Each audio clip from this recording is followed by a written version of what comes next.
मोहल्ले के बच्चों के साथ लता भी दशहरे का मेला देखने गई। मेले में तरह तरह के झूले और सर्कस लगे हुए थे। बड़ी बड़ी खिलौने की दुकानें थी। तरह तरह की मिठाइयों की दुकानें थी। वह एक ठेले पर आइसक्रीम खाने के लिए गई। तभी एक चोर आकर उसका पर्स छीन कर भाग गया और वह आइसक्रीम भी नहीं खा पाई। उसके सारे दोस्त उसका साथ छोड़कर चले गए और वो अकेली रह गई।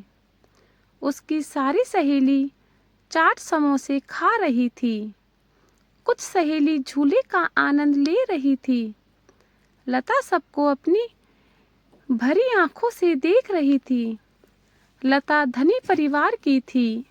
जिन सहेलियों का वह पैसे से सहयोग करती थी, वो आज लता की तरफ देख भी नहीं रही थी। उसके पास रिक्शे का किराया भी नहीं था, जिससे वह घर वापस जा सके। तभी पड़ोस के रहने वाले उसके अंकल और आंटी ने उसको देखा और पास आकर पूछा कि लता बेटे, तुम क्यों रो रही हो? फिर लता ने सारी कहानी बताई अपनी।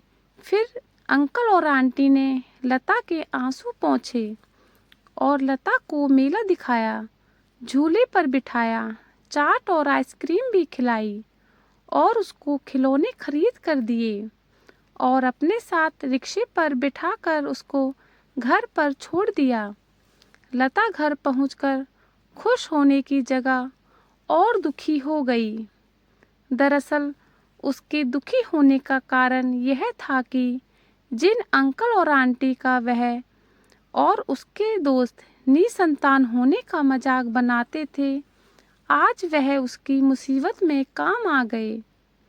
लता को ये बात भी समझ आ गई कि किसी का भी कभी भी मजाक नहीं बनाना चाहिए, क्योंकि दोस्त और अपने वह होते हैं जो मुसीबत में काम आते हैं। दोस्तों, कभी भी किसी का मजाक नहीं बनाना चाहिए। दिन सबके बदलते हैं। कभी अच्छा दिन आता है, कभी बुरा दिन आता है।